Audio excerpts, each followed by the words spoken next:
আল্লাহর এক দরবেশ বান্দা এক বট গাছের নিচে বিশ্রাম করতেছিলেন আর সূরা মুলক পড়তেছিলেন। এই আয়াতের কাছে এসেছেন, হাল তারা মিন ফুতুর, দেখতে পাও কোনো ভুল? শুয়ে শুয়ে বলতেছে, আল্লাহ তোমার সৃষ্টি জগতে তো ভুল ধরার কোনো উপায় নাই, কেউ ধরতে পারবে না, তবে আমার চোখে একটা জিনিস বেমানান মনে হয়। ভুল ধরতে কারো ক্ষমতা নেই, একটা জিনিস আমার কাছে বেমানান লাগে। একা একা বলতেছে, সেটা হলো এই, তুমি তাল গাছ বানাইছো যেমন তালও সেই রকম বড়, বেল গাছ যেমন বেলও বড়, নারকেল গাছ যেমন নারকেলটাও বড়, কিন্তু এত বড় বিরাট বট গাছ ফল একেবারে এতটুকু এতটুকু, এইটা একটু বেমানান লাগতেছে। এই চিন্তা করতেছে দরবেশ সাহেব, হঠাৎ করে একটু বাতাস এসে গাছের ডাল আন্দোলিত হয়েছে, একটা আধা পাকা বটের ফল অনেক উঁচু থেকে ছিঁড়ে এসে দরবেশের নাকের উপরে পড়ছে, নাকটা জ্বলে উঠছে। দরবেশ সাহেব বলছে, আস্তাগফিরুল্লাহ, আল্লাহ এটা তো ফল না, এটা আমার চিন্তার জবাব। আমি চিন্তা করতেছি গাছ আনমান ফল হয় নাই, তাল গাছ যেমন ফল যেমন, বট গাছ যেমন ফল যদি ওই আকারে হইতো, ফলটা যে পজিশন নিয়ে আমার নাকে পড়ছে, এতে তো আমার নাকও যাইতো মাথাও যাইতো। সুতরাং আল্লাহ রাব্বুল আলামিন তার সৃষ্টি জগৎকে আপন কুদরত দিয়ে সুন্দর করে সৃষ্টি করেছেন। ভাগ্যবান তারা যে আল্লাহকে স্বীকার করে 5 ওয়াক্ত নামাজে আল্লাহকে সেজদা দেয়, সুবহানাল্লাহ। আর শিক্ষক নামের, শিক্ষিত নামের কলঙ্ক ওই সব মুসলমান যারা মুসলমানের ঘরে জন্মগ্রহণ করে নিজেকে নাস্তিক বলে পরিচয় দেয়, নিজেকে যারা বামপন্থী বলে পরিচয় দেয়। মুসলমান তা আবার বামপন্থী, আস্তাগফিরুল্লাহ। কোরআনে কারিমে আল্লাহ তাআলা বলেছেন, আসহাবুল ইয়ামিন আসহাবুশ শিমাল, ডানপন্থী আর বামপন্থী। রাসূলুল্লাহ বলেছেন, বাম হাতে খায় শয়তান, তোমরা বাম হাতে খাবা না। বাম দিকের কামটাই শয়তানের, বাম দিকে কাম কার? জোরে বলেন। এই জন্য রাস্তা দিয়ে হাঁটবেন, ডান দিক দিয়ে হাঁটেন, কিছু খাইবেন ডান দিক দিয়ে খান, কিছু শুরু করবেন ডান দিক দিয়ে করেন। মুসলমানের কাজ সব ডান, ডানপন্থীদের নেতা পয়গম্বরেরা সব ডানপন্থীদের নেতৃত্ব দিয়ে আল্লাহ রাব্বুল আলামিন কিয়ামতের দিন ডানপন্থীদের নিয়ে আল্লাহর নবীরা জান্নাতে চলে যাবেন। আর বামপন্থীদের নেতা শয়তান, বামপন্থীদেরকে শয়তানের নেতৃত্ব দিয়ে সবগুলিকে জাহান্নামে নিয়ে যাবে। এই জন্য দেখবেন বামপন্থীদের যত নেতা আছে, একটা নেতাও মসজিদে যায় না, নামাজ পড়ে না। প্রিয় ভাই, সব কপাল পোড়া না হলে কোন মুসলমানের সন্তান বামপন্থী আন্দোলন করতে পারে না। হতভাগ্য, নিকৃষ্ট, জঘন্য। আল্লাহ এদেরকে হেদায়েত করুন, বলেন আমিন। জোরে বলেন আমিন।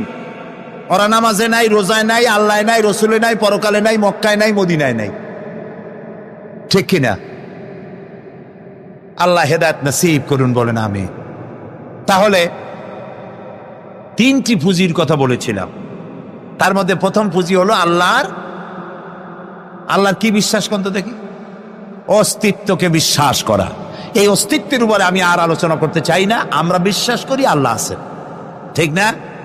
আচ্ছা, এবার প্রশ্ন করি, আল্লাহ আছেন, কোথায় আছেন? আচ্ছা, বুঝতে পারছি আপনাদের মধ্যে ইখতিলাফ হয়ে গেছে। কেউ বলছেন সব জায়গায়, কেউ বলছেন আরশে, কেউ বলছেন আকাশে। আর যারা বেশি বুদ্ধিমান তারা কোনো জবাব দেন নাই, চিন্তা করছেন কোনটা কইয়ে কোন জ্বালায় পড়ি। আল্লাহ রাব্বুল আলামিন কোথায় আছেন সেই প্রশ্ন আল্লাহ কি করা দরকার? আল্লাহ আপনি কোথায় আছেন, এই প্রশ্ন আমরা করার আগে আল্লাহ রাব্বুল আলামিন কোরআনে কারীমের মধ্যে জবাব দিয়ে দিয়েছেন, আর রাহমানু আলাল আরশিস ইসতাওয়া। সুবহানাল্লাহ। আল্লাহ সব জায়গায় আছেন এ কথা ঠিক নয়। কেন ঠিক নয় সেটাও বুঝাই দেই। সব জায়গা বলতে তার মধ্যে তো টয়লেটও আছে। সব জায়গা বলতে আরো বহুত খারাপ জায়গা আছে, আমি সে জায়গাগুলির নাম নিলাম না। তাহলে আল্লাহ কি সেসব জায়গা আছেন? বলেন নাউজুবিল্লাহ। আল্লাহ নিজেই বলছেন আল্লাহ আছেন আরশে ইসতাওয়া। আল্লাহ আছেন কোথায়? আরশে। আল্লাহ যে আরশে আছে সেই জন্যই তো মানুষেরা হাত উঁচু করে আল্লাহর কাছে, এরকম বলে যে উপরওয়ালা, বলে না, না নিচুওয়ালা বলে, সব জায়গাওয়ালা এরকম বলে, উপরওয়ালা বলে। আল্লাহ আছেন আরশে। কিন্তু প্রত্যেক রাতে তিনি প্রথম আকাশে আসেন। সুবহানাল্লাহ, বান্দাদেরকে ডাকার জন্য আসেন। আল্লাহ সর্বত্র জ্ঞান রাখেন, তার ইলমের মধ্যে এক চুল পরিমাণ জায়গা আকাশেও নাই, জমিনেও নাই যে আল্লাহ রাব্বুল আলামিন ওই জায়গাটুকুন সম্পর্কে তাৎক্ষণিকভাবে অবহিত নন। এমন এক চুল পরিমাণ জায়গা আকাশেও নাই, জমিনেও। এটাই হলো আল্লাহ সব জায়গার জ্ঞান, তার ইলমের মধ্যে সব তিনি জানেন। এ কথা একটি ছোট্ট আয়াতের মধ্যে এভাবে বলা হয়েছে, وَيَعْلَمُ مَا فِي الْبَرِّ وَالْبَحْرِ وَمَا تَسْقُطُ مِنْ وَرَقَةٍ إِلَّا يَعْلَمُهَا। এই পৃথিবীতে জমিনের ভিতরে কি হয়, সমুদ্রের অতল তলদেশে কি হয়, সব আমি জানি। এমনকি এই পৃথিবীর কোন একটি গাছের পাতা যদি পড়ে যায়, কোন দেশের কোন গাছের কোন পাতা পড়েছে সে খবর আমি আল্লাহর কাছে হয়ে যায়। এটি আমি বললাম, বানায় বললাম? এটি কোথায় আছে? তো আল্লাহ রাব্বুল আলামিন কোরআনে পরিষ্কার করে বলে যে একটা পাতার খবর যদি আল্লাহর কাছে হয়, তাহলে আমরা কোথায় কি করি তিনি টের পান না? অবশ্যই টের পান। এটি আমাদের মনে রাখতে হবে। তো আল্লাহ তাআলা, তার উপরে আমাদের বিশ্বাস হচ্ছে এই যে তিনি আরশে ইস্তাওয়া, আরশে আছেন, এবং তিনি না জানেন না দেখেন এমন কিচ্ছু নাই, না শোনেন এমন কিচ্ছু নাই। এমনকি সমুদ্রের অতল তলদেশে ছোট্ট পাথরের ভিতরেও যদি একটি পোকা যদি পালায়ে থাকে, এমন পোকা যা মাইক্রোস্কোপ যন্ত্র ছাড়া দেখা যায় না, এমন একটি পোকা আটলান্টিক বা প্রশান্ত মহাসাগরের অতল তলদেশে থেকে যদি ক্ষুধার যন্ত্রণায় চিৎকার মারে, কেউ শোনে না। আরশের মালিক আল্লাহ রাব্বুল আলামিন বলেন আমি শুনতে পাই। সুতরাং তিনি সব শুনতে পান, তিনি দেখতে পান, এবং সবকিছু তার নলেজে আছে। এ হচ্ছে আল্লাহর অস্তিত্বে বিশ্বাস। 2 নম্বরে আল্লাহর সিফাতে বিশ্বাস। 2 নম্বরে কি বলেন? সিফাত মানে কি? গুণ। বলেন কি? গুণাবলীতে বিশ্বাস। আল্লাহর নাম আল্লাহ, বলেন তো? আল্লাহ নয়, কিন্তু আল্লাহ হচ্ছে অশুদ্ধ, শুদ্ধ হচ্ছে আল্লাহ। বলার সময় মুখটা গোল হয়ে যাবে। বলেন তো, সবাই উচ্চারণ করেন আল্লাহ, আবার বলেন আল্লাহ, আবার বলেন আল্লাহ। সুবহানাল্লাহ, কি মধুর নাম, কি মজার নাম। কোন বান্দা যদি অন্তরের অন্তঃস্থল থেকে একবার যদি বলে আল্লাহ, আল্লাহ রাব্বুল আলামিন 70 বার সাড়া দিয়ে জিজ্ঞেস করেন বান্দা কি চাও, আমি শুনছি। আল্লাহ হচ্ছে ইসমে জাত, আর সিফাতি নাম হচ্ছে বাকি 98টা নাম। মোট ওয়ালাহুল আসমাউ হুসনা, আল্লাহ তাআলা রয়েছে পবিত্র নাম, অনেক নাম, 99টা নাম। কয়টা নাম? আল্লাহ হচ্ছে ইসমে জাত। এই যে আমরা অনেক সময় খোদা বলি, খোদার কসম, খোদার কিরা, খোদা হাফেজ বলি না আমরা? এই খোদা শব্দ যতটা সম্ভব এই শব্দ উচ্চারণ থেকে বিরত থাকা উচিত, কারণ আল্লাহর 99 নামের মধ্যে খোদা বলে কোনো শব্দ নাই। কেউ যদি 10 লক্ষ বার খোদা বলে, একবার আল্লাহ বলার সমান হবে না, হবে না। কেমন খোদা বলে আল্লাহ নিজের নামকে পরিচিত করেন নাই। আল্লাহর নাম হচ্ছে আল্লাহ, আল্লাহর নাম কি? আর বাকি হলো গুণবাচক নাম। তিনি রব, তিনি রাজ্জাক, তিনি ওয়াদুদ, তিনি জব্বার, তিনি কাহ্হার, তিনি রহমান, তিনি রহিম। এরকম আছে না নাম? সব গুণবাচক নাম। এই আল্লাহকে বিশ্বাস করতে হবে। 1 নম্বরে তার অস্তিত্ব, তিনি আছেন। 2 নম্বরে গুণ সহকারে বিশ্বাস করতে হবে। আমরা পানিকে বিশ্বাস করি সে চুবাইয়া ডুবাইয়া মারতে পারে, এই হিসাবে বিশ্বাস করি, ঠিক না? আগুনকে বিশ্বাস করি সে পোড়ায় মারতে পারে। সাপকে বিশ্বাস করি সে দংশন করলে আমি মরে যেতে পারি, ঠিক কিনা? এইভাবে প্রত্যেকটা জিনিসের গুণ সহকারে তাকে বিশ্বাস করতে হয়। সেই জন্য আল্লাহকে আল্লাহ আছেন এইটা শেষ কথা নয়, তার গুণ সহকারে তাকে বিশ্বাস করতে হবে। তিনি হচ্ছেন খেতে দেওয়ার মালিক, রাজ্জাক। মানে বলেন তো নামটা কি? রাজ্জাক মানে কি? রিজেক দাতা। কে রিজেক দাতা? এই জন্য রিজেক চাইতে হবে কার কাছে? আল্লাহর কাছে। কোনো অভাব অভিযোগের জন্য আমি কাউকে বলবো না আপনি আমারে খেতে দেন, আল্লাহর কাছে চাইতে হবে। চাইবো কার কাছে? আল্লাহর কাছে। খেতে দেওয়ার মালিক তিনি। আচ্ছা বলেন, এই পৃথিবীর মধ্যে মানুষেরা বেশি না হাতি, ঘোড়া, বাঘ, ভল্লুক, ময়না, টিয়া, মাছ, পাখি, পতঙ্গ, কীট এগুলো বেশি? কোনটা বেশি? আমরা বেশি না ওরা বেশি? ওরা বেশি। ওরা বেশি।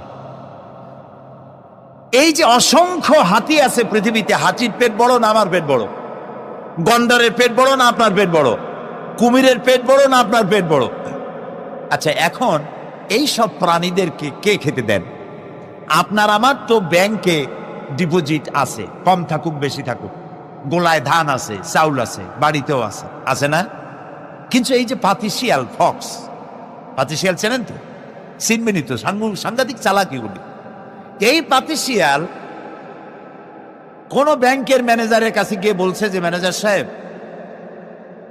এখন তো পৌষ মাস, আমি 10টা মুরগি চুরি করে আনছি, আমার নামে একটা অ্যাকাউন্ট খোলে, বৃষ্টির সময় যখন আমি চুরি করতে পারবো না তখন এগুলি উইথড্র করে আমি আমার পেট বাঁচাবো। এই কথা বলে শিয়ালের নামে, বাঘের নামে কোনো অ্যাকাউন্ট আছে ব্যাংকে? কোরআন শরীফে আল্লাহ তাআলা বলছেন এমন অনেক প্রাণী আছে পৃথিবীতে যারা তাদের রিজেক সংগ্রহ করে রাখে না। আল্লাহ বলেন আমি আল্লাহ তাদেরকে রিজেক দেই। কে দেয়? কোরআনে কারিমে হযরত হুদ আলাইহিস সালামের ঘটনা আল্লাহ রাব্বুল আলামিন এভাবে এনেছেন, তামাম এলাকার মানুষ তার বিরুদ্ধে ক্ষিপ্ত হয়ে গিয়েছে। সমাজের লোক, রাষ্ট্রশক্তি হযরত হুদ আলাইহিস সালামের উপর অত্যাচারের পাহাড় ভেঙে দিয়েছে। হযরত হুদ আলাইহিস সালাম একা মানুষ, সমাজের রাষ্ট্রশক্তির এই দুর্বিসন্ধির ষড়যন্ত্রের চ্যালেঞ্জ তিনি গ্রহণ করলেন। আর তিনি বললেন, তিনি যেটা বললেন আল্লাহ পাক কোরআনে তা কোট করে দিলেন। দুনিয়ার সমস্ত ইসলামী আন্দোলনের কর্মীদের জন্য আল্লাহ পাক কোট করে দিলেন, সমস্ত মুমিনদের জন্য তা উল্লেখ করলেন। হুদ আলাইহিস সালাম তিনি জাতিকে বললেন, ফাকিদুনি জামিআন তুম্মা লা তুনদিরুন। তোমাদের যত ক্ষমতা আছে সমস্ত ক্ষমতা নিয়ে আমার বিরুদ্ধে তোমরা ষড়যন্ত্র করো, আর আমাকে এতটুকু অবকাশ দিও না। আমি সেই আল্লাহ রাব্বুল আলামিনের উপরে ভরসা করেছি যার কুদরতি হাতের ভিতরে আমার জান, আর গোটা পৃথিবীর সমস্ত প্রাণীর জান যার কুদরতি হাতের মধ্যে, যার হাতের ভিতরে গোটা পৃথিবীর সমস্ত জান, সে আল্লাহর উপরে ভরসা করেছি, যা খুশি তোমরা আমার বিরুদ্ধে করতে পারো। সুবহানাল্লাহ। এটার নাম হলো ঈমান, এটার নাম সবর, এটার নাম ধৈর্য। এই ধৈর্য আসে ঈমানে কামেল হলে পরে এবং আল্লাহর উপরে পরিপূর্ণ বিশ্বাস হলে পরে। যদি কারো দিনের মধ্যে কথা বিশ্বাস থাকে যে আমার জন্য আল্লাহর পক্ষ থেকে যদি কোনো বুলেট নির্ধারণ করা থাকে, গোটা বিশ্ব যদি আমাকে পাহারা লাগায়, ওই বুলেট থেকে আমাকে বাঁচাইতে পারবে না। আর আমার জন্য যদি একটা বুলেট আল্লাহ কর্তৃক নির্ধারিত থাকে, তাহলে গোটা পৃথিবীর মানুষ চেষ্টা করেও সেই বুলেট থেকে আমাকে রক্ষা করতে পারবে না। হযরত আইয়ুব আলাইহিস সালামের সবরের ঘটনা কোরআনে কারীম তুলে ধরেছে। হযরত আইয়ুব 18টি বছর পর্যন্ত রোগের মধ্যে পড়ে আছেন। এত অসুখ করেছে, এত রোগ, শরীর পচে গিয়েছে, গায়ে পোকা ধরেছে, দুর্গন্ধ হয়ে গিয়েছে, বিবিরা চলে গিয়েছে, ছেলে মেয়ে পাড়ার লোকেরা দূর দূর করে তাড়িয়ে দিয়েছে। এবার জঙ্গলের ভিতরে গিয়ে আশ্রয় নিয়েছেন।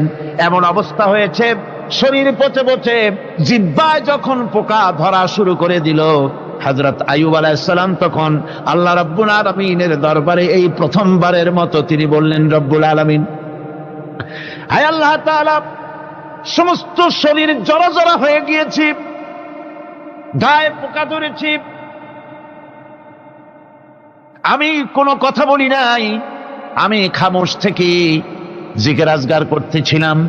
আয় আল্লাহ, এখন দেখি আমার জিহ্বায় পোকা ধরেছে, পোকা ধরা শুরু হয়েছে। আমার জিহ্বাটায় পোকা তুমি দয়া করে দিও না, কারণ আমার জিহ্বায় যদি পোকা হয়ে যায় তাহলে তোমার মতো আল্লাহর জিকির আমি কি দিয়া করব? আমার জিহ্বাটা তুমি দয়া করে ভালো রাখো। কোরআনে কারীম বলছি, وَأَيُّوبَ إِذْ نَادَى رَبَّهُ أَنِّي مَسَّنِيَ الضُّرُّ وَأَنْتَ أَرْحَمُ الراحمين। স্মরণ করো সেই সময়ের কথা যখন আইয়ুব তার রবকে ডেকে বলেছিল, আমি অসুস্থ আর তুমি তো রহমান রহিম, দয়াময়। ভাষাটা দেখেন কি সুন্দর, এর থেকে কি আল্লাহর আর কিছু বলা লাগে? আল্লাহ পাকের কাছে তিনি বলতেছেন, আল্লাহ আমি তো অসুস্থ, আমি তো অসুখ করেছে আমার, আর তুমি তো দয়াময় রহমান রহিম। এক অন্ধ, ঈদের দিন কত অন্ধই তো আসে খয়রাত করার জন্য, ভিক্ষা করার জন্য, চতুর্দিকে ভিক্ষা করতেছে অন্ধরা। এক অন্ধ ঈদের গেটের কাছে দাঁড়ায় বলতেছে, ভাইরা আজ হচ্ছে ঈদের দিন আর আমি কিছু দেখতে পাচ্ছি না। এ বেশি পয়সা পাইল, মানুষের দিন তার প্রতি আকৃষ্ট হয়ে গেছে। আরে কি কথা, আজ ঈদের দিন, সকলে আনন্দ করছে আর আমি কিছুই দেখতে পাচ্ছি না। সে কিন্তু কিছু চায় নাই। ভাষার ভিতরে, কথা বলার ভিতরে এ ধরনের টেকনিক আছে। হযরত আইয়ুব আলাইহিস সালাম বললেন না যে আল্লাহ আমারে মাফ করে দাও, কষ্টের মধ্যে আছি। তিনি শুধু বলেছেন, রব্বুল আলামিন আমি অসুস্থ হয়ে পড়েছি, আমার অসুখ করেছে, আর তোমার নাম রহমান রহিম। এতটুকু কথা বলেছেন। আল্লাহ রাব্বুল আলামিনের দরজায়, তার দরবারে আইয়ুব আলাইহিস সালামের ডাক চলে গেছে। যায় নাই? কোন অসুবিধা আছে নাকি? কোন অসুবিধা নাই। পানির তলা দিয়া যদি কেউ ডাক দেয়, পাহাড়ের ভিতরে বসে যদি কেউ ডাক দেয়, আল্লাহ রাব্বুল আলামিন তা শুনতে পান। ইউনূস আলাইহিস সালাম মাছের পেটে বসে চিৎকার মেরেছিলেন, লা ইলাহা ইল্লা আনতা সুবহানাকা ইন্নী কুনতু মিনাজ জালিমিন। যিনি বলছিলেন, আয় আল্লাহ তাআলা আমি তোমার প্রশংসা করছি, তুমি ছাড়া উপাস্য নাই, মাবুদ নাই। আমি তোমার পবিত্রতা ঘোষণা করছি, আমি তো জালিমদের অন্তর্ভুক্ত হয়ে গেছি। বাস এতটুকুন কথাই বলেছেন। আল্লাহ পাক বলছেন, ইউনূসের ডাক তো কেউ শোনে নাই, পানির মধ্যে কেউ শোনে নাই, জমিনের কেউ শোনে নাই, মহাশূন্যের কেউ শোনে নাই, কিন্তু মাছের পেটের ভেতরে থেকে, গভীর অতল দরিয়ার তলদেশ থেকে মাছের পেটের ভিতরে বসে আমার ইউনূস যে ডাক দিল, ওই ডাক আমি আরশের মালিক আমি শুনতে পেয়েছি, আর সঙ্গে সঙ্গে জবাব দিয়েছি। ফাস্তাজাবনা লাহু ওয়া নাজ্জাইনাহু মিনাল গাম্মি ওয়া কাযালিকা নুজিল মুমিনিন। ডাকের সাড়া দিলাম, বিপদ দিয়া বাঁচায় দিলাম। শুধু ইউনূসের না, আল্লাহ পাক এ জায়গায় আবার ওয়াদা করলেন, দুনিয়ার যত মুমিন বান্দা আছে তারা যদি কখনো বিপদে পড়ে যায় আর আমারে যদি ডাকে, আমি এইরকম করে বিপদ থেকে বাঁচায়া দেব। আইয়ুব আলাইহিস সালাম যখন আল্লাহ রাব্বুল আলামিনের কাছে ফরিয়াদ করলেন, আল্লাহ পাক তখন বলছেন, কোরআনে কারীম বলছে, ফাস্তাজাবনা লাহু فكشفنا ما به من ضر وآتيناه أهله ومثلهم معهم رحمة من عندنا وذكرى للعابدين। আমি আইয়ুবের দোয়া কবুল করে নিলাম, শুধু তার পরিবার বর্গই দিলাম না, বরং আরো কিছু নিয়ামত আমি তাকে দান করে দিলাম। এবং তাই জন্য, যেহেতু তারা ছিল আমার অনুগত বান্দা, আমার বাধ্যগত, আমি এই জন্য রহম করেছি, সমস্ত রোগ শোক আমি মাফ করে দিয়েছি। আমাদের সামান্য একটু জ্বর হয়, যদি 2-3 দিন জ্বর হয়েছে, জ্বর ছাড়ে না, বলে যে এত ভালো ভালো কাজ করি তারপর আমার এত জ্বর হওয়া লাগে। অমুকরা এত পাপ করে, তা তো কিছুই হয় না। খালি আল্লাহ আমার চোখে দেখলো, আমার বউর অসুখ, আমার অসুমুড়ি সারি না। ভাইরা, আপনি ঠিক পান না যে কি গুনাহ আপনি করেন। কোরআনে কারীম বলছি, ওয়ামা আসাবাকুম মিন মুসিবাতিন ফাবিমা কাসাবাত আইদিকুম ওয়া ইয়াফু আন কাসীর। যত বিপদ তোমাদের উপর আছে সব দুই হাতের কামাই করা। আর আমি তো অনেকগুলো ক্ষমা করে দেই। তোমরা যত পাপ করো, আকাম করো, সবগুলির শাস্তি যদি দুনিয়ায় দিতাম, শ্বাস করার সময় পেতে না। অসুখ হলেই অধৈর্য হয়ে যেও না, ধৈর্য ধরো। আল্লাহ পাক বলেন, শুধু আইয়ুব নয়, ওয়া ইসমাঈল ওয়া ইদরিস ওয়া যাল কিফলি কুল্লুম মিনাস সাবিরিন। এইভাবে করে ইসমাঈল, ইদ্রিস, জুলকিফল সবাই ছিল ধৈর্যশীল। জোরে বলেন সুবহানাল্লাহ। ধৈর্যের চরম পরাকাষ্ঠা ছিলেন তিনি। কোরআনে কারীম নবীদের এই কথাগুলি আমাদের শোনাচ্ছেন। হযরত ইয়াকুব আলাইহিস সালাম, কলিজার টুকরা সন্তান হযরত ইউসুফ আলাইহিস সালামের জন্য তার মনটা পাগল ছিল। এত সুন্দর করে আল্লাহ তারে বানাইছিলেন, এত তিনি ছিলেন সৌন্দর্যের পিরামিড, যারে দেখলে চোখ ফিরানো যায় না। এমন সুন্দর সুপুরুষ, যারে দেখি সেই যুগের সুন্দরী যুবতী মেয়েরা রূপের মোহে পড়ে নিজেদের আঙ্গুলগুলি কেটে ফেলে দিয়েছিল। রূপের মোহে এমন অবশ হয়ে গেছে, আঙ্গুল কেটেছে, হাত কেটেছে, টের পায় নাই। আবার ভুল বুঝবেন না, দুনিয়ার সেরা সুন্দর পুরুষ ইউসুফ আলাইহিস সালাম, তা কিন্তু রাসূলের চাইতে বেশি নয়। হযরত উম্মুল মুমিনিন আয়েশা রাদিয়াল্লাহু তাআলা আনহা তিনি বলেছেন, যেই সব সুন্দরী রমণীরা ইউসুফ আলাইহিস সালামকে দেখে রূপের মোহে পড়ে নিজেদের আঙ্গুলগুলো কেটে ফেলেছিল, ওরা যদি আমার হাবিবকে দেখতো, ওরা যদি আল্লাহ রাসূলকে দেখতো, তাহলে হাত কাটতে কাটতে কোন ফাঁকে দিয়ে কলিজা কেটে ফেলে দিত, ওরা টের পেত না। আবার বন্ধুগণ, হযরত আইয়ুব আলাইহিস সালাম সন্তানের মায়া, অন্যান্য ভাইরা হিংসায় পড়ে গেল, তারা নিয়ে তাকে কুয়ায় ফেলে দিল।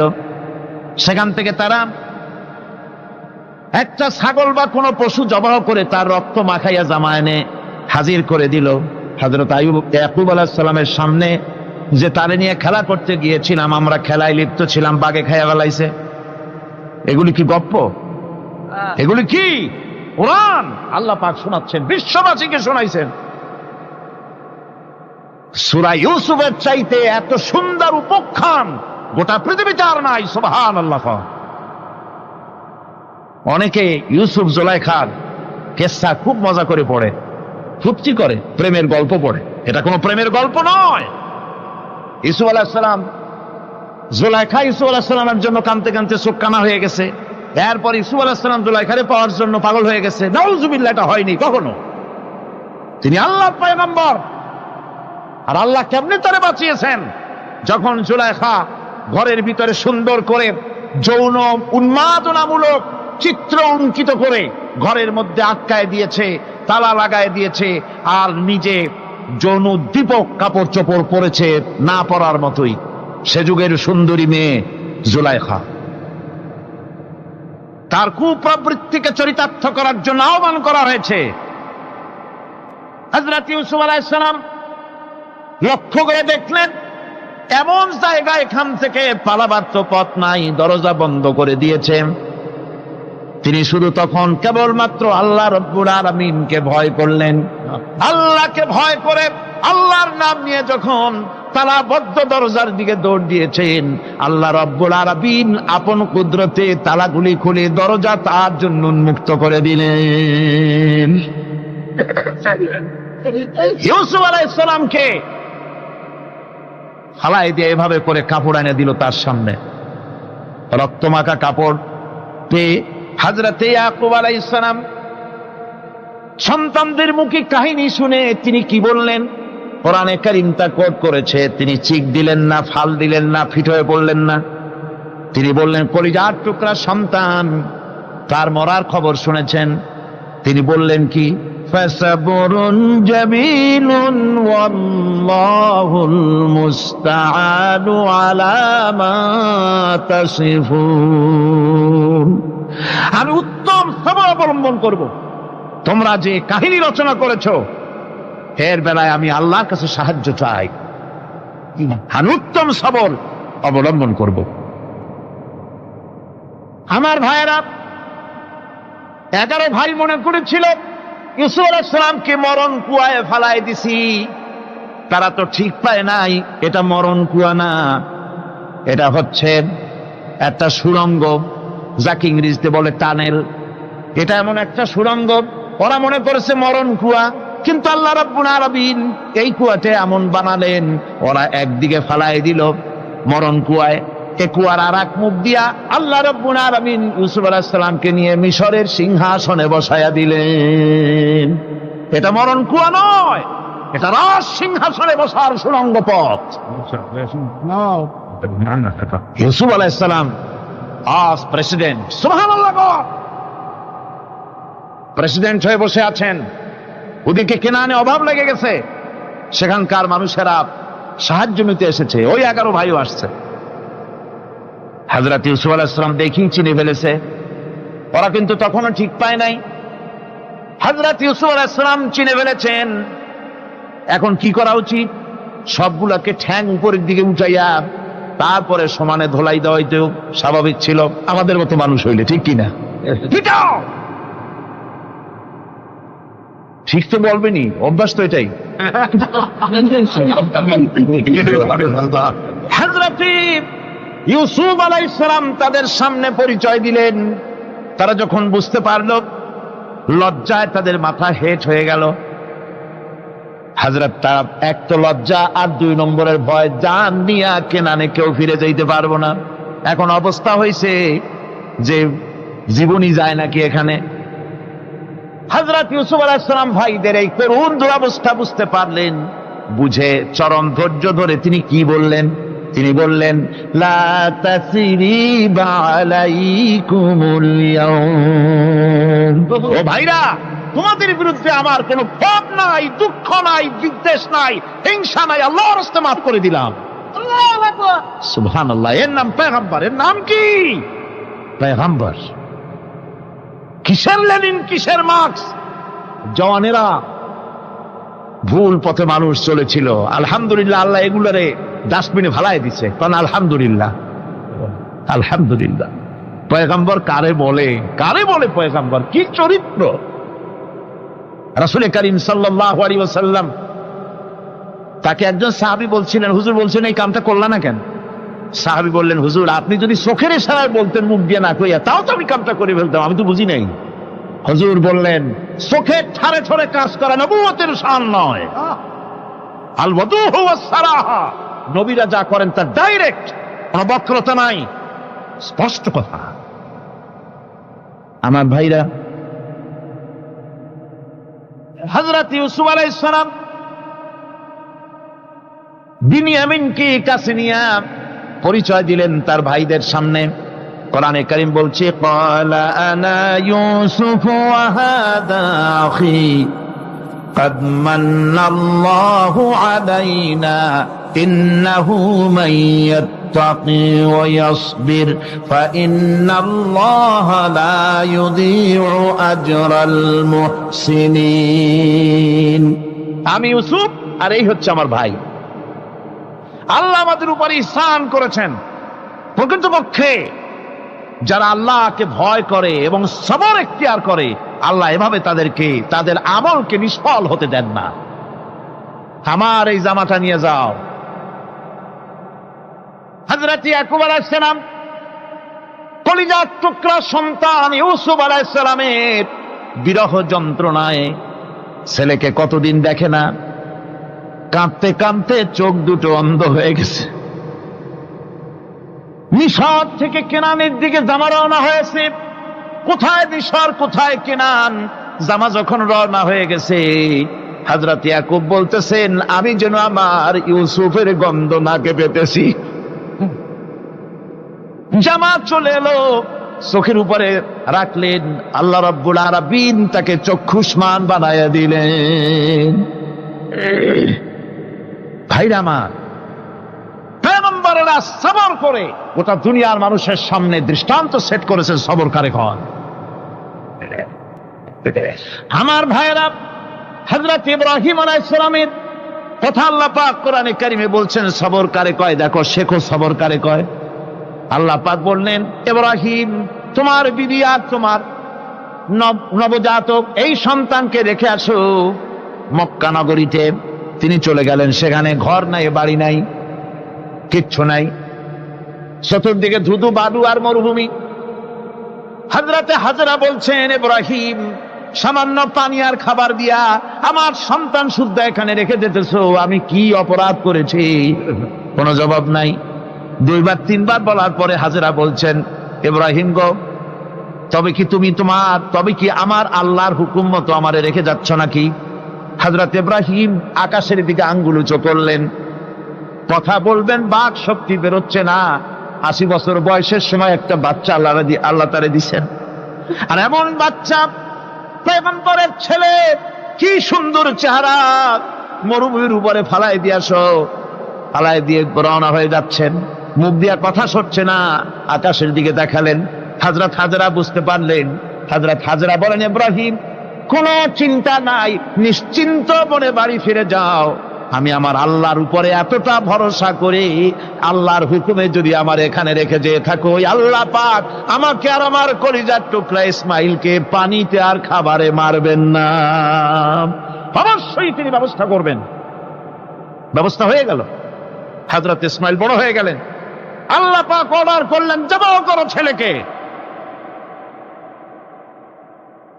হযরত ইব্রাহিম আলাইহিস সালাম যখন জবাহের প্রস্তাব করলেন, হযরত ইসমাইল তা আপত্তি করতেন, বাবাজি আমার মায়ের আর আমাকে বাচ্চা অবস্থায় ফেলে গেলেন, খাবার দেন নাই, পরার দেন নাই, বছরের পর বছর আমাদের এখানে কাটলো, দেখতেও আসেন নাই, আজ আসছেন জবাহ দিতে, এটা কেমন কথা? কি ধরনের বাপ আপনি? এরকম বলছে নাকি? এরকম বলছে। হযরত ইব্রাহিম আলাইহিস সালাম প্রস্তাবটা কিভাবে পারলেন? আল্লাহ পাক কোরআনে কারিমে দৃষ্টান্ত রেখে দিয়েছেন। আল্লাহ পাক বলছেন, হযরত ইব্রাহিম ছেলেকে বললেন, ইয়া বুনাইয়া, হে আমার কলিজার টুকরা লাডলা, হে আমার কলিজার টুকরা সন্তান, ইন্নী আরা ফিল মানাম আন্নী আযবাহুক, আমি স্বপ্নে দেখছি আমি যেন তোমাকে জবাহ করতেছি, ফানজুর মাযা তারা, তোমার রায় কি বলো? আমি তো স্বপ্নে দেখছি যে আমি তোমার জবাহ করতেছি, এখন তোমার রায় কি, তোমার মত কি? হযরত ইসমাঈল আলাইহিস সালাম শুনিয়া দিলেন দৌড়, নাকি না? হযরত ইসমাঈল আলাইহিস সালাম ধৈর্যের প্রতীক, তিনি কি কথা বললেন? তার মুখের কথা কোরআন শরীফে আল্লাহ পাক উঠায় দিলেন।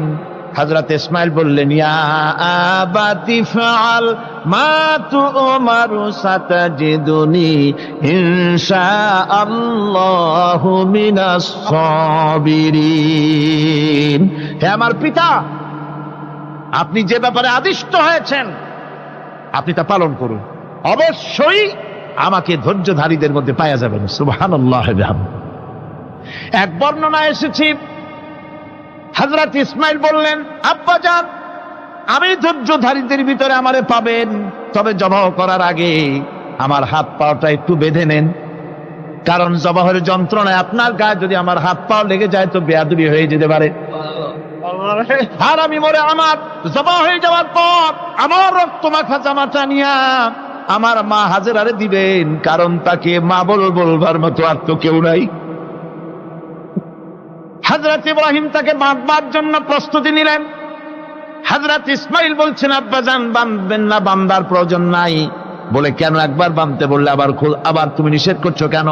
ছেলে বলছেন, আব্বাজান বাঁধবো না এই জন্যে, হয়তো কিয়ামতেই প্রশ্ন উঠতে পারে যে আল্লাহর হুকুমে রাজি ছিল না বলে হাত পা বাঁধা জবাহ করছে, আমি এই সুযোগ দিব না, আপনি জবাহ করেন, আমি এতটুকু নড়াচড়া করব না। ধৈর্যের চরম প্রতীক। হযরতে ইসমাঈল আলাইহিস সালাম দেখাই দিয়েছেন ধৈর্য কারে কয়। আমার বন্ধুগণ, এই পৃথিবীর সবচাইতে ধৈর্যের বড় প্রতীক হতেছেন ইমামুল মুরসালিন, আশরাফুল আম্বিয়া, সাইয়্যিদুল মুরসালিন, জনাবে মুহাম্মাদুর রাসূলুল্লাহ সাল্লাল্লাহু আলাইহি ওয়াসাল্লাম। আমার বন্ধুগণ, সবচাইতে বড় ধৈর্যের প্রতীক তিনি। কাউকে একটা গালি দেন নাই জীবনে, কাউকে ঠাট্টা করেন নাই, কাউকে মারেন নাই, কারো মনে দুঃখ দেন নাই। তিনি দুঃখ পেয়েছেন, তিনি কাউকে দুঃখ দেন নাই। তিনি কষ্ট পেয়েছেন, কাউকে কষ্ট দেন নাই। আমার ভাইয়েরা, তায়েফের ময়দান, আমার নিজের চোখে তায়েফে যেদিন আমি তায়েফ দেখলাম, আমি তায়েফে ঢুকেছি, জীবনে কোনোদিন যাই নাই। রমজান মোবারকে আমি সেখানে গেলাম, আমাকে বসার জন্য তারা নিয়ে যাবে। আমি বললাম আগে বসবো না, আমারে আগে নিয়ে যাও, আমার নবীকে কোন জায়গায় ওরা মেরেছিল সে জায়গাটা দেখাও। তায়েফের সেই গলিতে যখন আমি গিয়েছি, দুই দিকে পাহাড় দাঁড়ানো, তায়েফের লোক আমার সাথে ছিল, তারা বলল এই জায়গাটা প্রথম যেখানে চতুর্দিক থেকে নবীজিকে পাথর মারছিল আর আল্লাহর নবী বেহুশ হয়ে পড়ে গিয়েছিলেন। 3টা দিন না খাওয়া, হযরতে খাদিজা নাই, আবু তালিব নাই, মক্কায় জায়গা নাই পা রাখার। নবীজি 3টা দিন ঘুরলেন। নেতারা বলল তুমি যদি নবী ভাবে তো এতিম হলে কেন? আল্লাহ নবী বানাবার জন্য কি একটা ধনী মানুষ পায় নাই? তোমার মতো এতিম আর গরিবের নবী বানাইলো কেন? আল্লাহ নবী 3 দিন পর যখন দেখলেন কেউ দাওয়াত শোনে না, কেউ মানে না, কেউ গ্রহণ করে না, তখন তিনি নেতাদের অনুরোধ করলেন, ঠিক আছে দাওয়াত তো কবুল করলে না, তবে একটা কাজ করো, অন্তত আমি যে তায়েফে আসছিলাম এই খবরটা মক্কায় দিও না, ওরা আরো অত্যাচার বাড়ায় দেবে। এই কাফিরগুলি খবর তো মক্কায় পাঠালো, আর সমস্ত যুবকদেরকে লেলিয়ে দিল। যুবকেরা চতুর্দিকে দাঁড়াইছে, রাসূলকে পাথর মারা শুরু করে দিল। আমি যখন রেল লাইনের থেকে হাঁটি, যখন রেল লাইন কোনো সময় দেখি, রেলের পাথরগুলি, রেল লাইনের পাথরগুলি দেখলেই আমার মাথায় যেন কেন তায়েফের কথা মনে এসে যায়। আরে মানুষের গায়ে পাথর মারলে কি অবস্থার সৃষ্টি হয়? পাথর নূরের শরীর, রহমতের শরীর, কিটি কিটি রক্ত ঝরছে। নবীজিকে জোর করে উঠাইয়া জবরদস্তি করে হাঁটার জন্য তারা ধাক্কা মারতেছে। আবার কিছুদিন গিয়ে নবীজি আবার বেহুশ হয়ে পড়েছেন, এইখান থেকে আবার উঠাইছে, আবার ধাক্কা মারতেছে। 3 নম্বরের আর একটা জায়গা আছে যেখানে ভাঙ্গা একটা মসজিদ। তায়েফের লোকেরা আমাকে বলল এই জায়গাটা হলো শেষ জায়গা যেখানে রাসূল করিম 3য়-বারের মতো বেহুশ হয়েছিলেন, এখানেই হুজুরের রক্ত ঝরেছে বেশি। 2 রাকাত নামাজ পড়লাম, সিজদায় পড়ে এমন কান্না কাঁদলাম আল্লাহর কাছে। নবীজি যখন হুঁশ এসেছে, হযরতে জিবরাইল বলেন, ইয়া রাসূলুল্লাহ, আপনার এই কষ্ট দেখে ফেরেশতারা কাঁদতেছে, আপনি অনুমতি দিয়ে দেন এই 2 পাহাড়কে মিলাইয়া সমস্ত তায়েফবাসী কাফেরগুলি মাটির সাথে মিশাইয়া দেই। নবীজি বললেন, জিবরাইল, আমি যদি হুকুম করি আর আমার হুকুম মতো যদি এই কাম করো, একটা কাফেরও যদি না বাঁচে তাহলে কার মুখে পৌঁছাবো লা ইলাহা ইল্লাল্লাহু মুহাম্মাদুর রাসূলুল্লাহ। আমার ভাইরা, হযরত সাল্লাল্লাহু আলাইহি ওয়াসাল্লাম উঠে বসলেন। এমন সময় হযরতে যায়েদ শরীরের রক্তগুলি মুছে দিতেছেন। হযরত সাল্লাল্লাহু আলাইহি ওয়াসাল্লাম বসে 2খানা হাত উত্তোলন করলেন। নবীজির চোখ থেকে পানি গড়ায় পড়তেছে। আরে কেউ নাই, আল্লাহ ছাড়া কেউ নাই সাহায্য করার। নবীজি হাত তুলে মোনাজাত করতেছেন, চোখ দিয়া পানি পড়ে দাড়ি ভিজে পড়তেছে, গায়ে দিয়া রক্ত ঝরতেছে। নবীজি কি দোয়াটা করলেন? বদদোয়া করলেন না, গজব দিতে বললেন না। নবীজি দোয়া করলেন, রব্বুল আলামিন, এই তায়েফের লোকেরা আজকে আমার সাথে যে ব্যবহারটা করেছে, ওরা বোঝে নাই যে আমি তোমার নবী, ওরা বোঝে নাই যে আমি তোমার রাসূল, না বুঝে আমার উপরে যে অত্যাচারটা করলো, আল্লাহ তুমি এই জন্য রাগ করে এই তায়েফে তুমি গজব দিও না। আল্লাহ পাক পরবর্তী সময় হুজুরকে স্মরণ করাই দিলেন, ওয়ামা আরসালনাকা ইল্লা রাহমাতাল লিল আলামিন। ও নবী, আপনি হচ্ছেন আমার সমস্ত সৃষ্টি জগতের জন্য, আপনি আমার রহমত, আমার গোটা বিশ্বের জন্য আপনার, আমার সৃষ্টি জগতের জন্য আপনি আমার করুণা।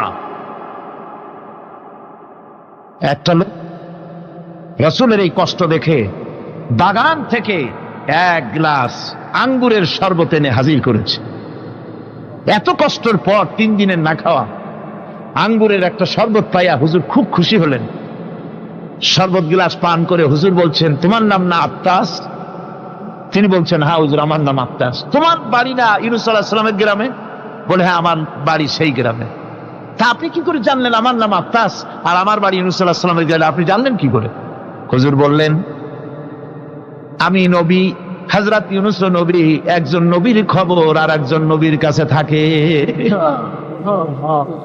রাসূল করিম সাল্লাল্লাহু আলাইহি ওয়াসাল্লাম সবর ইখতিয়ার করেছিলেন, ধৈর্য অবলম্বন করেছিলেন, আর আল্লাহ পাক তাকে নির্দেশ করেছেন, সবর করো। ওয়াত্তাবি' মা ইউহা ইলাইকা ওয়াসবির হাত্তা ইয়াহকুমাল্লাহ। তুমি কেবল সেই জিনিসের অনুসরণ করো যা আমি তোমার প্রতি অবতীর্ণ করেছি।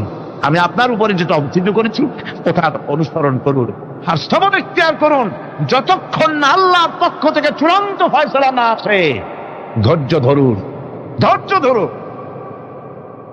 আমার ভাইরা, কাফেরদের নির্যাতনের মোকাবেলায় আল্লাহ পাক তার হাবিবকে সান্ত্বনা দিয়েছেন। যখন কাফেররা নির্যাতন করতেছে, হারে হযরতে বেলাল নির্যাতিত, হযরতে সুমাইয়া নির্যাতিতা, হযরতে খাব্বাব, হযরতে হুবায়ব, হযরতে আম্মার রিদওয়ানুল্লাহি তাআলা আলাইহিম আজমাইন, এত মার হতেছে। হযরতে ওমর হযরতে খাব্বাব রাদিয়াল্লাহু তাআলা আনহুকে খোলা গায়ে দেখে বলছিলেন, খাব্বাব রে, তোমার পিঠে এত গর্ত কেন? এত গর্তওয়ালা পিঠ তো আমি মানুষের দেখি নাই, এত চিকুন কোমরওয়ালা মানুষও তো দেখি নাই। তিনি বলেছেন, ওমর, তুমি কি ভুলে গেছ? ইসলাম কবুল করার অপরাধী কাফির বেঈমানেরা আগুন জ্বালায়া আংটা আগুনের উপরে আমাকে চিৎ করে শোয়াছে। আমি যেন নড়াচড়া করতে না পারি সেজন্য আমার বুকের উপরে পাথর চাপা দিয়ে রেখেছিল।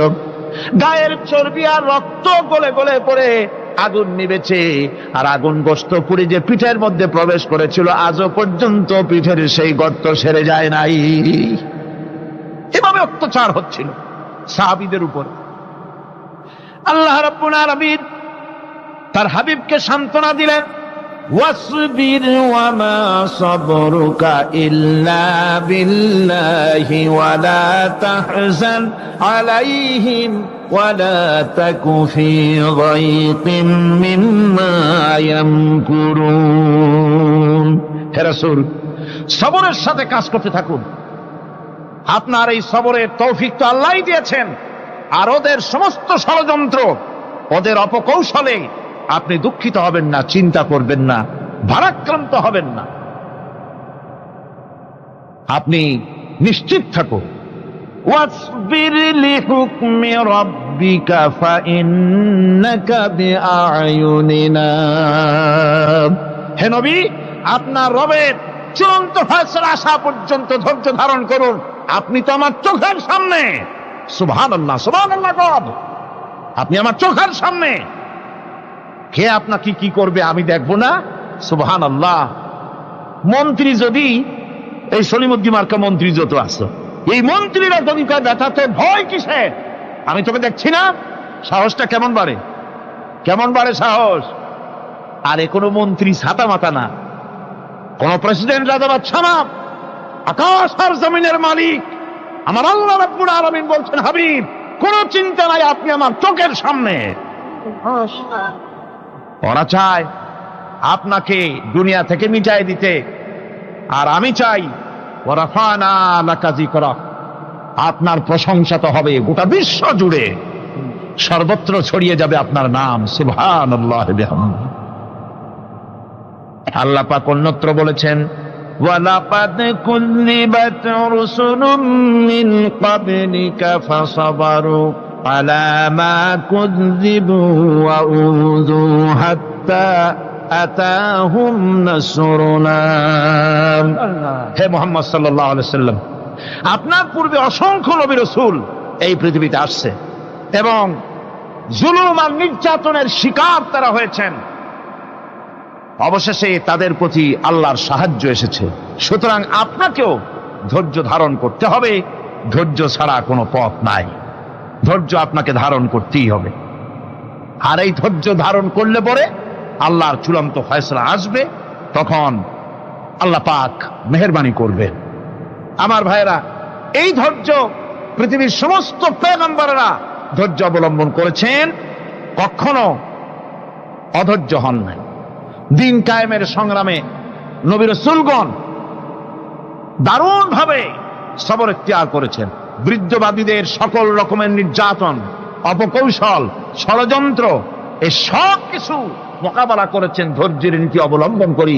কখনো ধৈর্যচ্যুতি তাদের মধ্যে ঘটেনি, বরং আল্লাহ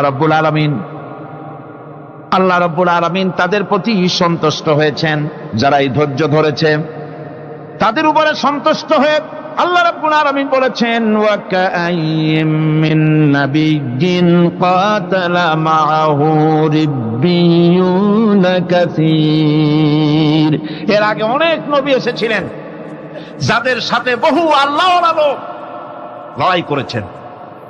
فما وهنوا لما أصابهم في سبيل الله وما ضعفوا وما استكانوا। আল্লাহর পথে তাদের উপর যত বিপদ এসেছিল তারা হতাশ হয়ে পড়েন নাই, দুর্বলতা দেখাননি, বাতিলের সামনে মাথাও নত করেন।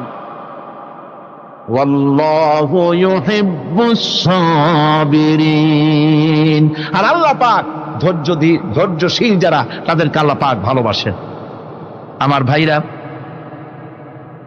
ধৈর্যের পরিচয় রাসূল করিম সাল্লাল্লাহু আলাইহি ওয়াসাল্লাম উহুদের ময়দানে যখন আক্রান্ত হয়ে গেলেন, চতুর্দিকে কাফেররা ঘিরে ধরেছে, বাঁচার কোনো পথ নাই। সাহাবায়ে কেরাম রাসূলকে পাহারা দিলেন। যারা রাসূলকে পাহারা দিতে দাঁড়ায়ছেন, জীবন দিয়া পাহারা দিতে দাঁড়ায় গেছে, রাসূলের দিকে মুখ দিয়া, পিঠটা বাইরের দিকে দিয়ে রাসূলকে পাহারা দেওয়া শুরু করেছেন।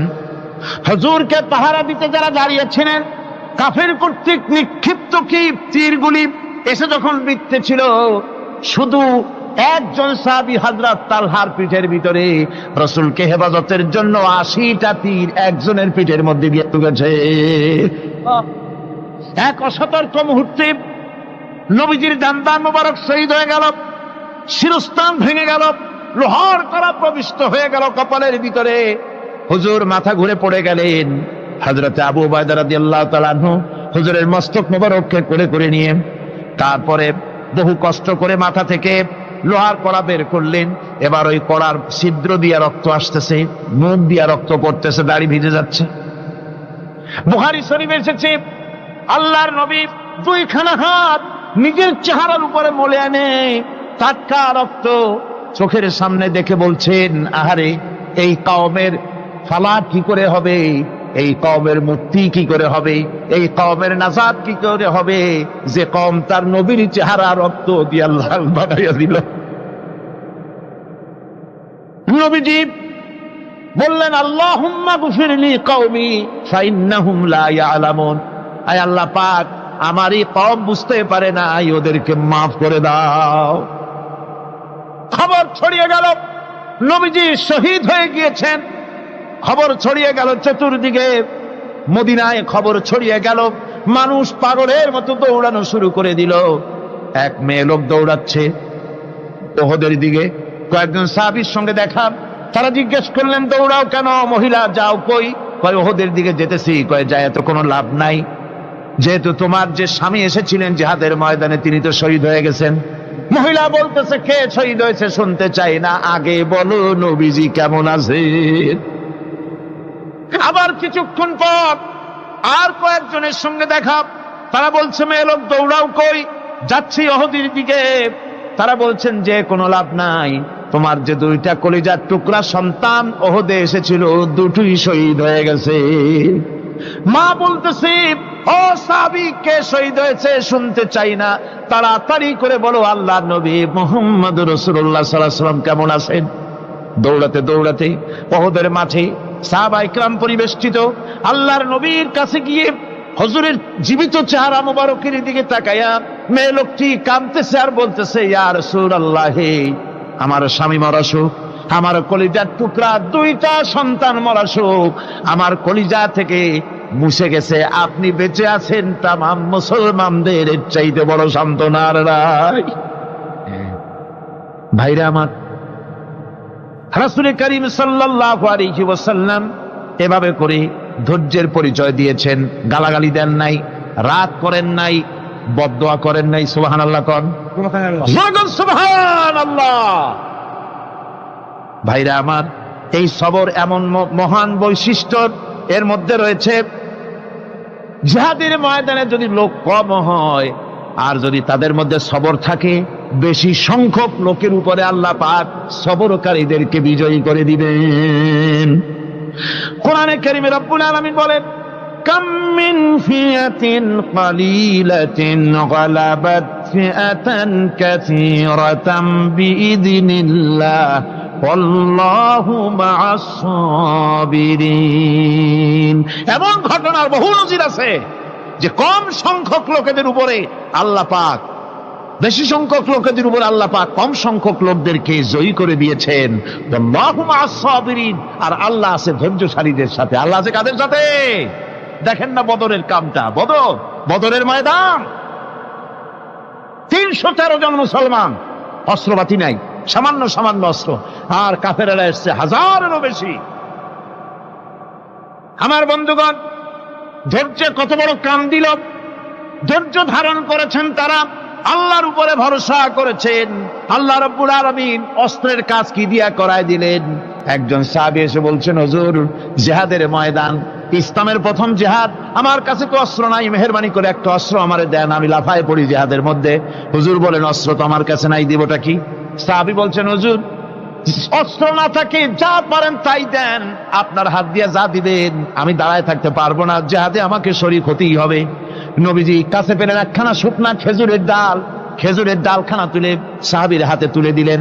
সাহাবী বলেন, রাসূলের হাতের দেওয়া শুকনা খেজুরের ডালটা নিয়ে আমি যখন কাফেরদের ভিড়ের মধ্যে ঝাঁপায় পড়ে যখন শুকনা খেজুরের ডাল দিয়ে আঘাত দিলাম, তখন ধারালো তরবারে দিয়ে আঘাত করলে যে কাম হয়, শুকনা খেজুরের ডালের আঘাতে কাফের দ্বিখণ্ডিত হয়ে জমিনে পড়ে গেল। ভাইরা আমার, আল্লাহ রাব্বুল আলামিন সবর যারা করে, সংখ্যা যদি কম হয়, আল্লাহ পাক তাদেরকে বিজয়ী করে দেবেন, এই ওয়াদা আল্লাহ রাব্বুল আলামিন করেছেন। এই সবরের গুণ ছাড়া জান্নাতেও প্রবেশ করা যাবে না। সবর যদি না থাকে বেহেশতে যাওয়া যাবে না। ভালো করে মনে রাখেন, আল্লাহ পাক বলছেন, আম্মা হাসিবতুম আন তাদখুলুল জান্নাতা ওয়া লাম্মা ইয়া'লামিল্লাহুল্লাযীনা জাহাদু মিনকুম ওয়া ইয়া'লামাস সাবিরিন। তোমরা কি মনে করেছো এমনি বেহেশতে চলে যাবা? এটা কি মামু বাড়ির আবদার নাকি? এমনি বেহেশতে চলে যাবা? অথচ আল্লাহ রাব্বুল আলামিন এখনো দেখেন নেননি যে তোমাদের মধ্যে কারা জিহাদ করতে প্রস্তুত, কারা তোমাদের মধ্যে জিহাদ করে জান দেওয়ার জন্য প্রস্তুত, আর কারা ধৈর্যধারী, এটা তো আল্লাহ এখনো দেখে নেন নাই। সুতরাং হক এবং বাতিলের সংগ্রামে লিপ্ত হতে হবে। আল্লাহ দেখতে চান কারা জীবন দিতে চায়। সুতরাং ইসলামী আন্দোলনে যারা শরীক হবে, তাদের বিপদ এবং মুসিবত দিয়ে আল্লাহ রাব্বুল আলামিন তাদের সাহসিকতা এবং ধৈর্যের পরীক্ষা নিবেন। কোরআনে কারীম বলছে, وَلَنَبْلُوَنَّكُمْ حَتَّى نَعْلَمَ الْمُجَاهِدِينَ مِنكُمْ وَالصَّابِرِينَ وَنَبْلُوَ أَخْبَارَكُمْ। অবশ্যই আমি তোমাদেরকে পরীক্ষার সম্মুখীন করব, আর তোমাদের মধ্যে সত্যিকার মুজাহিদ, দৃঢ়তা অবলম্বনকারী কারা, আমি তা দেখব। এটা যেন আমি দেখে নিতে পারি, সেই জন্য আমি বিপদ এবং মুসিবতের মধ্যে তোমাদের ফেলবো। ধৈর্যধারীদের উপরে আমার রহমত অবশ্যই থাকবে। খবর এমন এক সম্পদ যা ধারণ করলে পরে আল্লাহ রাব্বুল আলামিন রাষ্ট্রীয় ক্ষমতা দান করে দেন। কোন সুবহানাল্লাহ, জোরে কোন সুবহানাল্লাহ। ধৈর্য ধারণ করলে আল্লাহ রাষ্ট্রের মতো বিরাট নিয়ামত আল্লাহ হাতে তুলে দিবেন। তার প্রমাণ কোরআন শরীফ আল্লাহ বলছেন, বনি ইসরাইলরা মিশর থেকে যখন বহিষ্কার হয়ে গেল, তাদের যখন পা রাখার কোনো জায়গা থাকলো না, বনি ইসরাইলরা মিশর থেকে যখন বহিষ্কার হয়ে গেল, এরপরে আল্লাহ পাক তারা যখন ধৈর্য অবলম্বন করলো, আল্লাহ পাক তাদের ব্যাপারে বলছেন, ওয়া আওরাসনাল কওমাল্লাযীনা কানু ইস্তাদআফুনা মাশারিকাল আরদি ওয়া মাগারিবা আল্লাতী বারাকনা ফিহা। আর তাদের স্থলে আমি নির্যাতিত লোকদেরকে প্রতিষ্ঠিত করলাম। পশ্চিম এবং উত্তরের তাদেরকে আমি পশ্চিম এবং পূর্বের উত্তরাধিকারী তাদেরকে বানায় দিলাম। বিরাট এলাকা তাদের হাতে আমি তুলে দিলাম। ওয়া তাম্মাত কালিমাতু রাব্বিকাল হুসনা আলা বানি ইসরাঈলা বিমা সাবারু। আর এভাবে করে আল্লাহ পাক তার কথাকে পূর্ণ করলেন বনি ইসরাইলদের উপরে। সবর এখতিয়ার করার জন্য, ধৈর্য ধরার কারণে আল্লাহ পাক রাষ্ট্রের মালিক তাদের বানায় দিলেন। যেরকম সুবহানাল্লাহ। সবর যদি করা হয়, তো যুদ্ধ যদি বাদে, যদি জাহাজ শুরু হয়ে যায়, আল্লাহ পাক বলেছেন ফেরেশতা দিয়ে সাহায্য করবে। যদি সবর থাকে তোমাদের, সবর থাকলে আল্লাহ কি দিয়ে সাহায্য করবেন? ফেরেশতা। কোরআনে কারীম বলছি, বালা ইন তাসবিরু ওয়া তাত্তাকু ওয়া ইয়াতুকুম মিন ফাওরিহিম হাদা ইউমদিদুকুম রাব্বুকুম বিখামসাতি আলাফিন মিনাল মালাইকাতি মুসাউমিন। হ্যাঁ, তোমরা যদি ধৈর্য অবলম্বন করো আর আল্লাহকে ভয় করে চলো, তাহলে এক্ষুনি আল্লাহ রাব্বুল আলামিন তোমাদের জন্য কাতারে কাতারে শৃঙ্খলাবদ্ধ 10,000 ফেরেশতা দিয়ে তোমাদেরকে সাহায্য করবেন। সুবহানাল্লাহ। তোমাদেরকে ফেরেশতা দিয়ে সাহায্য করা হবে। তোমরা যদি সবর এখতিয়ার করো, তাহলে সংখ্যা যদি কম হয়, বেশি সংখ্যার উপরে জয়ী করে দেব। ইয়াকুম মিনকুম 20 সাবিরুনা ইয়াগলিবু মিয়াতাইন। যদি তোমাদের ভিতরে ধৈর্যশীল 20 জন হয়, আমি 200 কাফেরের বিরুদ্ধে তোমাদেরকে জয়ী করে দেব। সুবহানাল্লাহ। তোমরা যদি হও ধৈর্যশীল 200, কি কয় 20 জন, 200 কাফেরের উপরে তোমরা জয়যুক্ত হয়ে যাবে। আর বিপদ আর মুসিবতে যারা ধৈর্য ধরে, তাদের জন্য আল্লাহর পক্ষ থেকে সুসংবাদ। সুসংবাদ কাদের জন্য? ধৈর্যধারীদের জন্য। কোরআনে কারীম বলছে, ওয়াবাশশিরিস সাবিরিনাল্লাযীনা ইযা আসাবাতহুম মুসিবাতুন ক্বালু ইন্না লিল্লাহি ওয়া ইন্না ইলাইহি রাজিউন। সুসংবাদ সেই সব ধৈর্যশালীদের জন্য যারা নাকি বিপদ এবং মুসিবতে আসলে যারা বলে, কি বলে? পড়েন আমার সাথে, ইন্না লিল্লাহি ওয়া ইন্না ইলাইহি রাজিউন। এটা শুধু আমাদের লোকেরা কেউ মরলে পড়ে, এটা শুধু মরার সময় নয়, বরং যে কোনো বিপদ আর মুসিবত এলে মোমেন বান্দা যারা, তারা কি পড়বে? ইন্না লিল্লাহি ওয়া ইন্না ইলাইহি রাজিউন। নিশ্চয়ই নিশ্চয়ই আমরা আল্লাহর জন্য এবং আমাদের সকলকেই আল্লাহর কাছে ফিরে যেতে হবে, প্রত্যাবর্তিত হতে হবে। সবরকারীদের জন্য রয়েছে জান্নাতের সুউচ্চ সম্মানের জায়গা। জান্নাতে সবচেয়ে সম্মানজনক জায়গা আল্লাহ রাব্বুল আলামিন ধৈর্যশালীদেরকে দান করবেন। কোরআনে কারীম বলছে, উলাইকা ইউজসাউনাল গুরফাতা বিমা সাবারু ওয়া ইউলাক্কাউনা ফিহা তাহিয়াতাও ওয়া সালামা। এরা হলো সেই সব লোক যাদেরকে প্রদান করা হবে বেহেশতের সুউচ্চ মঞ্জিল, কারণ তারা সবর এখতিয়ার করেছিল, তারা সবর করছিল। এই জন্য বেহেশতের সবচাইতে ভালো জায়গা তাদের দেওয়া হবে। কোন আলহামদুলিল্লাহ, জোরে কোন আলহামদুলিল্লাহ। এবং জান্নাতে সবরকারীদেরকে সম্বর্ধনা দেওয়া হবে, সম্বর্ধনা দেওয়া হবে। খালিদিনা ফিহা হাসুনাত মুস্তাকাররাও ওয়া মুকামা। চিরদিন তারা জান্নাতের ভেতরে বসবাস করবে এবং কতই না সুন্দর, কতই না উত্তম জায়গা সবরকারীদের জন্য আল্লাহ বেহেশতের মধ্যে রেখে যাবেন। জান্নাতে প্রবেশ করার সাথে সাথে চতুর্দিক থেকে ফেরেশতারা ছুটে আসবে সবরকারীদের জন্য। ওয়াল মালাইকাতু ইয়াদখুলুনা আলাইহিম মিন কুল্লি বাব। চতুর্দিক থেকে ফেরেশতারা তাদেরকে ইস্তেকবাল করবে, কি বলবে? সালামুন আলাইকুম বিমা সাবারতুম ফানি'মা উকবাদ-দার। তোমাদের প্রতি শান্তি বর্ষিত হোক, কারণ তোমরা পৃথিবীতে সবর অবলম্বন করেছিল। কতই না উত্তম জায়গা, কতই না সুন্দর জায়গা আল্লাহ রাব্বুল আলামিন সবরের বিনিময় তোমাদেরকে দান করেছেন। সুতরাং এই সবর হচ্ছে মুসলমানদের জন্য সবচেয়ে বড় নিয়ামত। আজ আমার তো মনে হয় পৃথিবীতে মুসলমানরাই সবচেয়ে বেসবর। ট্রেনে যাবে, বসা নিয়ে বেসবর, টিকিট নিয়ে বেসবর, বাসের মধ্যে বেসবর, বাজারে যাবে বেসবর, স্কুলে যাবে বেসবর, যেখানে যান সব জায়গায় আমরা বেশি অধৈর্য, ঠিক কিনা কর? সামান্য সামান্য জিনিস নিয়ে ঝগড়া করা, মারামারি করা, এই হচ্ছে আমাদের ট্র্যাডিশন। ধৈর্য অবলম্বন করতে হবে জীবনের সকল ক্ষেত্রে। এই ধৈর্য আমাদেরকে রক্ষা করতে হবে। এই ধরনের ধৈর্য যদি আমরা অবলম্বন করতে পারি, তাহলে আল্লাহ পাক বলছেন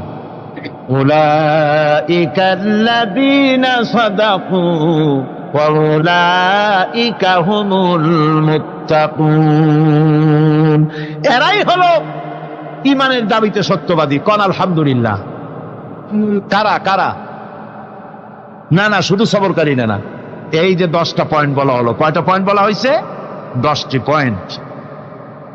সেই 10টি পয়েন্ট যারা পালন করবে এরা হলো ঈমানের দাবিতে সত্যবাদী, আর এরাই হচ্ছে প্রকৃতপক্ষের মুত্তাকি। আমরা মুত্তাকি বুঝি দাঁতে ছাতা, দাড়ি টাড়ি আশ্রয় না, জাব্বা জুব্বা গায়ে দিয়ে কোনো জায়গায় পড়ে থাকে। হ্যাঁ, এটা বড় মুত্তাকি, খুব পরহেজগার। সালার চট্টর যদি পড়ে তাহলে তো আরো বড় পরহেজগার।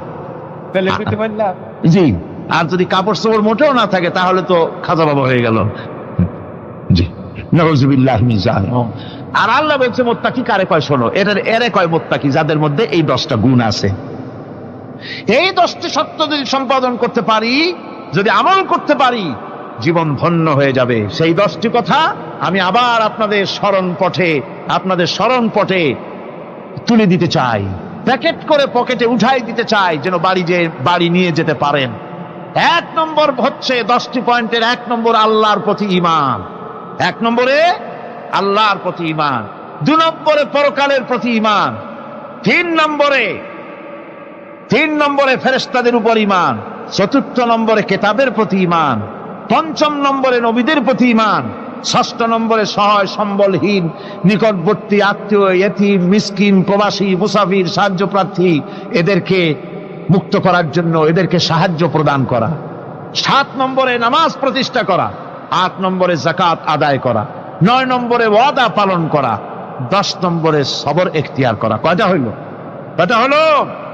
এই 10টি কাজ যদি আমরা পালন করতে পারি, বিপদে মুসিবতে ধৈর্য ধারণ করতে পারি, যত মুসিবত আসুক, আসলে এগুলি কিছু না। মুসিবত আল্লাহ টেস্ট করবেন, মুসিবত দিয়া আল্লাহ টেস্ট করেন। দেখা যায় যে ওদের শক্তি খুব বেশি, চোখে আপনি দেখতে পারেন, কিন্তু আল্লাহ বলছেন ইন্না কায়দাশ শায়তানে কানা দাঈফা। বাতিলরা হলো শয়তান। বাতিলরা কি? আর ওদের চক্রান্ত আসলেই দুর্বল।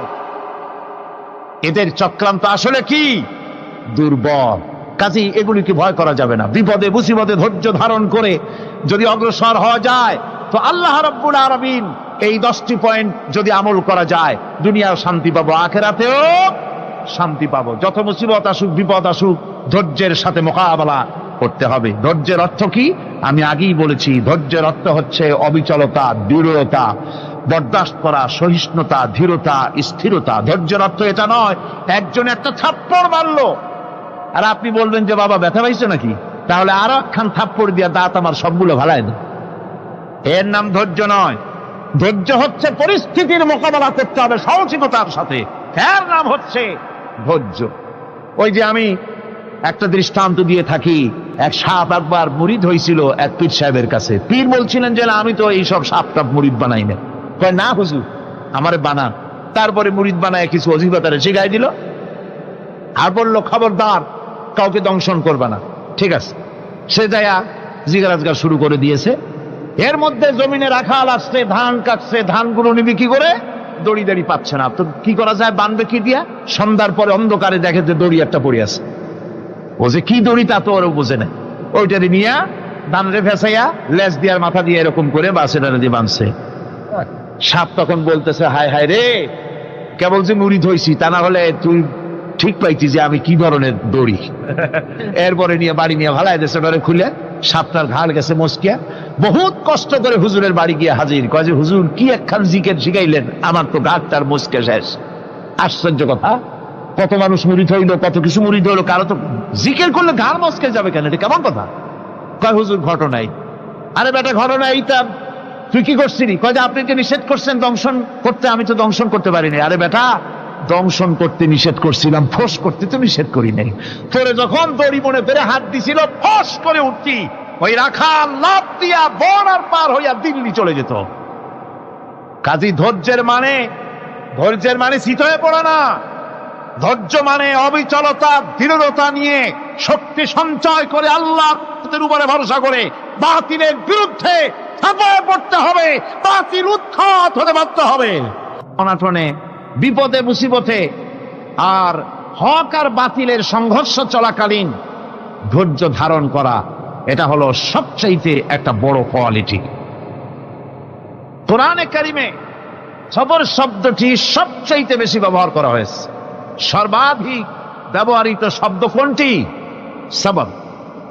সবর আরবি একটি মৌলিক শব্দ, এমন একটি মৌলিক শব্দ যার তাৎপর্য অন্য কোন ভাষা দিয়া খবরটা বললে যেমন বোঝানো যায়, অন্য কোন ভাষা দিয়া এটার অর্থ করে এটার হক আদায় করা সম্ভব না। আর এই সবর কোরআনে কারিমে বিভিন্ন জায়গায় বিভিন্ন অর্থে ব্যবহার হয়েছে। যেমন সবর শব্দের অর্থ হচ্ছে অবিচলতা, বাংলায় যা বোঝানো যায়। সবর শব্দের অর্থ হচ্ছে অবিচলতা, দৃঢ়তা, সহিষ্ণুতা, মন মেজাজের সমতা, ধীরতা, স্থিরতা, কষ্ট সহিষ্ণুতা, বরদাস্ত করা। এগুলি এই সবরের এই শব্দ, এই অর্থগুলি কোরআনে কারিমের বিভিন্ন জায়গায় বিভিন্ন রকম এটাকে ব্যবহার করা হয়েছে। সবর একটি মৌলিক মানবীয় গুণ। এই গুণ যার মধ্যে আছে, সে তার নৈতিকতার শীর্ষে পৌঁছে যেতে পারে। আর এই গুণটি যার মধ্যে অভাব, এই সবর যার ভিতরে নাই, সে মানুষের পর্যায়ে পড়ে না। যত অসুবিধা, যত কষ্ট, যত রকমের বিপদ মুসিবত, যত রকমের অসুবিধার সৃষ্টি হয়, তার মূলীভূত কারণ হচ্ছে ধৈর্যের অভাব, সবরের অভাব। দুনিয়ার সমস্ত নবী রাসূলগণ সবর অবলম্বন করেছেন। তারা ছিলেন সবরের মূর্ত প্রতীক। সবর কাকে বলে দুনিয়াবাসীকে তারা তা দেখিয়ে দিয়েছেন।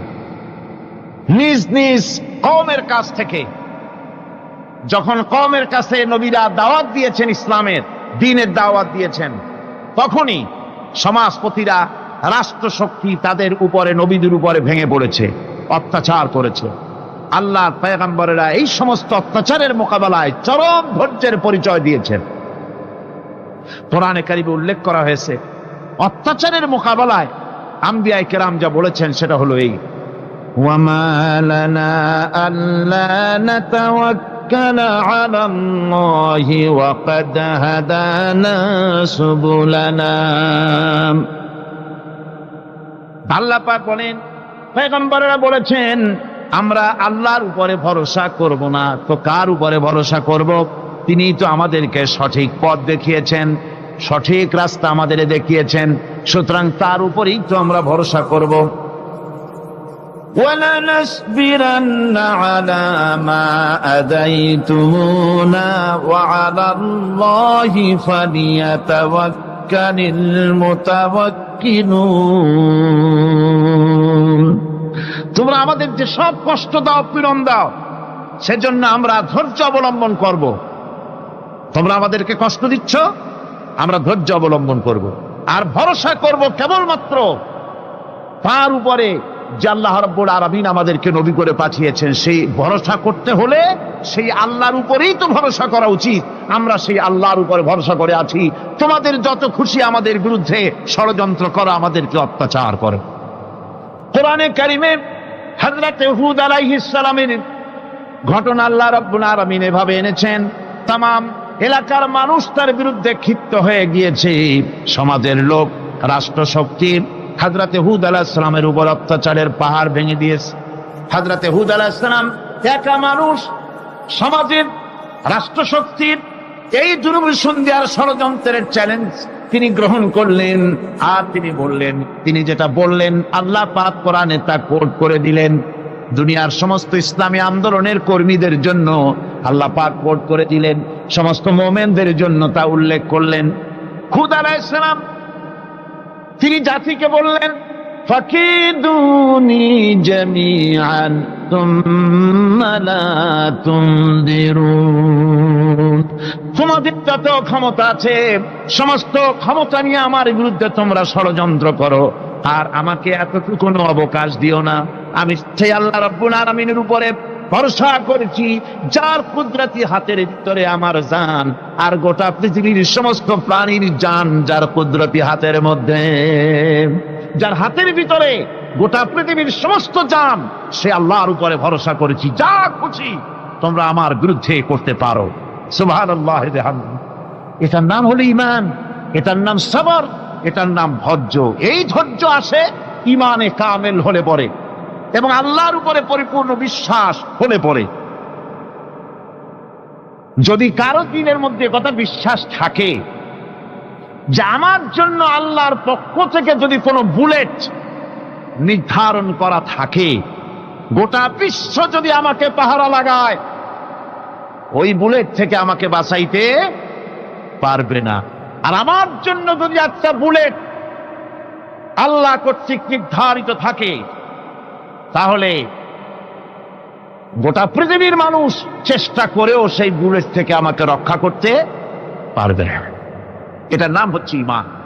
এই ঈমান যখন মানুষের মধ্যে সৃষ্টি হয়ে যায়, তখন সে বিপ্লবী শক্তিতে পরিণত হয়ে যায়।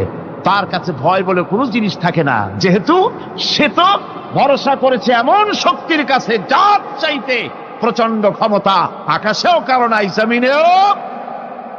তিনি কে? জোরে চিল্লায় বলেন, তিনি কে? আমার বন্ধুগণ, রাসূল করিম সাল্লাল্লাহু আলাইহি ওয়াসাল্লাম হিজরতের রাতে সৌর পাহাড়ের গাড়ে সৌরের কাছে যখন চলে গেছেন, হজরে রক্ত হয়ে হয়ে আসতেছে।